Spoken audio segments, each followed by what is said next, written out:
ये आकाशवाणी रायपुर है। छत्तीसगढ़ी समाचार बुलेटिन के संग वसुधा सेन के जय जोहार। अब सुनो आज के प्रमुख समाचार। प्रधानमंत्री नरेंद्र मोदी ह मन की बात कार्यक्रम में कहिन कि भारत पूरा सफलता से कोविड महामारी के नवा लहर से निपटत है।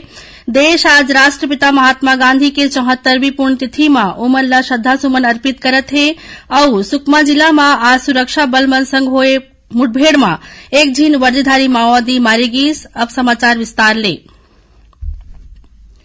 प्रधानमंत्री नरेंद्र मोदी ह कहिन कि भारत पूरा सफलता से कोविड महामारी के नवा लहर से निपटत है।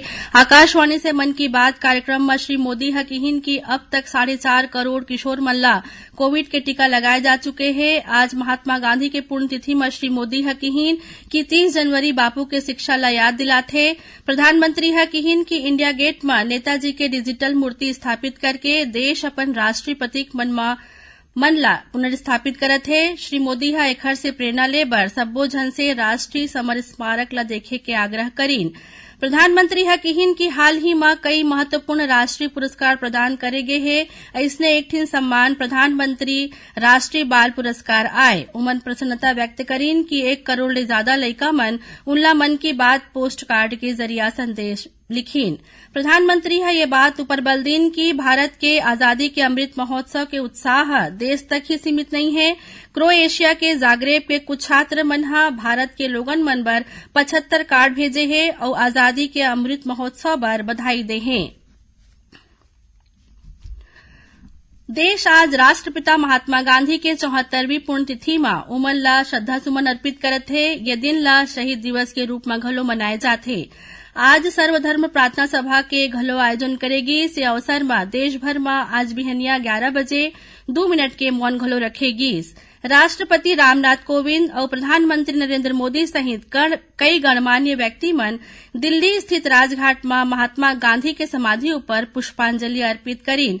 उपराष्ट्रपति एम वेंकैया नायडू महात्मा गांधी के पुण्यतिथि में उनला श्रद्धांजलि दीन।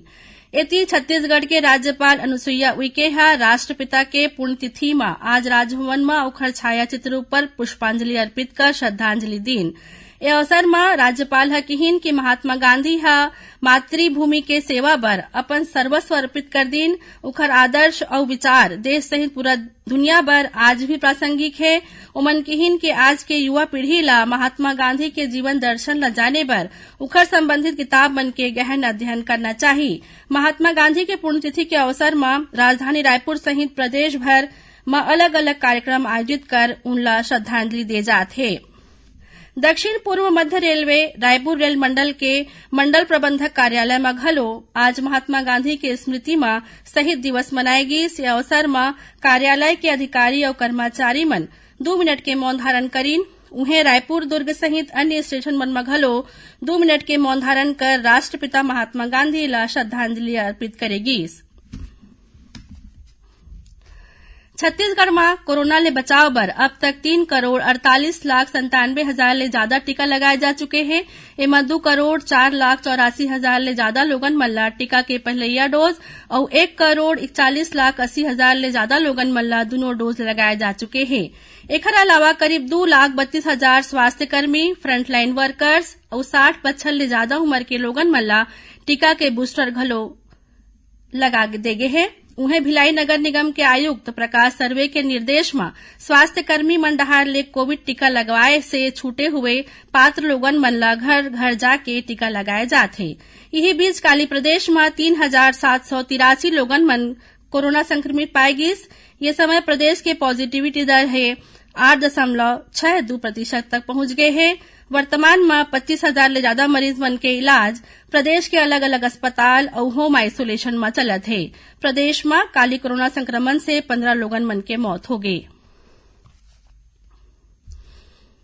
संसद के बजट सत्र काली ले शुरू होही। केंद्रीय वित्त मंत्री निर्मला सीतारमण 1 फरवरी के केंद्रीय बजट पेश करही। बजट सत्र के पहलैया दिन राष्ट्रपति रामनाथ कोविंद संसद के दोनों सदन ला संबोधित करही। बजट सत्र के पहलैया भाग 11 फरवरी तक चलही। 1 महीना के अंतराल के बाद दूसरैया भाग 14 मार्च ले शुरू होही और 8 अप्रैल के संपन्न होही। छत्तीसगढ़ी समाचार बुलेटिन आप मन आकाशवाणी रायपुर ले सुनत हव। छत्तीसगढ़ के खबर ले है आपके वास्ता और खबर के विश्वसनीयता ले है हमार वास्ता। आकाशवाणी समाचार रायपुर के प्रादेशिक समाचार बुलेटिन के संगे संग हमार समसामयिक कार्यक्रम आप रेडियो के संग अपन मोबाइल में घलो सुन सकत हो। आकाशवाणी समाचार फेसबुक, ट्विटर और यूट्यूब में घलो हावय। हमार फेसबुक पेज हरे Chhattisgarh news on AIR, Twitter handle CGAIR news और हमार यूट्यूब चैनल हरे छत्तीसगढ़ AIR न्यूज। तो अब रेडियो के संगे संग आपके मोबाइल के माध्यम ले हम आप तक पहुंचत हन। छत्तीसगढ़ के हर खबर पर सुनत रहो आकाशवाणी समाचार। अब आगू बढ़बो बाती समाचार कोती। सुकमा जिला में आज बिहनिया सुरक्षा बल मन संग होय मुठभेड़ में एक झिन वर्दीधारी माओवादी मारे गिन। जिला के पुलिस अधीक्षक सुनील शर्मा हा घटना के पुष्टि करत हुए बताइन कि कोबरा बटालियन और डिस्ट्रिक्ट रिजर्व गार्ड DRG के संयुक्त टीम तिम्मापुरम में चलत सड़क निर्माण काम के सुरक्षा बल निकले रहीस। यही बीच चिंतलनार थाना क्षेत्र के अंतर्गत पहली ले घात लगाए बैठे माओवादी मन हा सुरक्षा बल मन ऊपर फायरिंग शुरू कर दीस। जवान मन डहार ले करेगे जवाबी कार्रवाई में एक माओवादी मारे गिर, जेकर शिनाख्त नहीं हो पाए है। घटनास्थल ले करीब 25 किलो वजनी IED बरामद करे गए है। प्रदेश के जिला और तहसील न्यायालय मन में बछर 2022 बर 323 रिमांड अधिवक्ता मन के नियुक्ति करे गए है। छत्तीसगढ़ विधिक सेवा प्राधिकरण कार्यपालक अध्यक्ष न्यायमूर्ति गौतम भादुड़ी के अनुमोदन के बाद जिला और तहसील न्यायालय मन में रिमांड के प्रकरण में हिरासत में ले गए व्यक्ति डहार ले पैरवी करे बर ये नियुक्ति करे गए है। गौरतलब है कि अधिवक्ता मन के नियुक्ति जिला और तहसील स्तर के न्यायालय मन में निःशुल्क पैरवी करे बर करे जाथे। प्रदेश में समर्थन मूल्य में अब तक 93,09,000 मीट्रिक टन ले ज्यादा धान की खरीदी करे जा चुके हैं। ये निर्धारित लक्ष्य के 88.66% आए। अब तक राज्य के 21,18,000 ले ज्यादा किसान मन समर्थन मूल्य में धान बेचे हैं। यही बीच राजनांदगांव जिला कलेक्टर हा धान खरीदी धान के उठाव और खरीदी केंद्र मन में सतत निगरानी के संबंध समिति प्रबंधक मन के बैठका लीन। उमन किहिन के उपार्जन केंद्र मन में पहुंचने वाला किसान मन के सत्यापन करे के बाद ही धान खरीदे जाए, ताकि कोचिया और बिचौलिया मन धान खरीदी में कोनो प्रकार के हेर फेर झन कर सके। और अब थोड़कुन समाचार सार में आज कुष्ठ रोधी दिवस आए। राष्ट्रपिता महात्मा गांधी आजीवन कुष्ठ पीड़ित मन के सेवा के प्रति समर्पित रहीन। उखर पुण्यतिथि में कुष्ठ रोधी दिवस मनाए जाथे। राजनांदगांव सांसद संतोष पांडे पंजाब में होवैया विधानसभा चुनाव पर भाजपा ढाले प्रचार कर ही श्री पांडे ला पंजाब के आनंदपुर साहिब लोकसभा क्षेत्र के अंतर्गत अवैया 9 विधानसभा सीट मन के कमान सौंपे गए है। उद्योग मंत्री कवासी लखमा हा सुकमा जिला के छिंदगढ़ ब्लॉक के बकुला घाट में फूल नदी ऊपर बनने वाला 100 मीटर पुल निर्माण और पहुंच निर्माण मार्ग के भूमि पूजन करीन। राजनांदगांव के पूर्व महापौर अजीत जैन से करीब 2.25 लाख रुपया के ठगी के मामला सामने आए हैं। अज्ञात आरोपी है पूर्व महापौर के मोबाइल में PHE में पदस्थ सब इंजीनियर के हवाला देके अलग अलग किस्त में 2.25 लाख रुपया अपन खाता में जमा करा लीस और जांजगीर चांपा जिला के चंद्रपुर क्षेत्र में लोन दिलाए के नाम में करीब 20 लोगन मन से 2 लाख रुपया के ठगी के आरोप में एक महिला ला गिरफ्तार करे गए है। बताए जात है कि ये महिला रायगढ़ जिला के रहने वाली आए। आखिर में प्रमुख समाचार एक घाव फेर।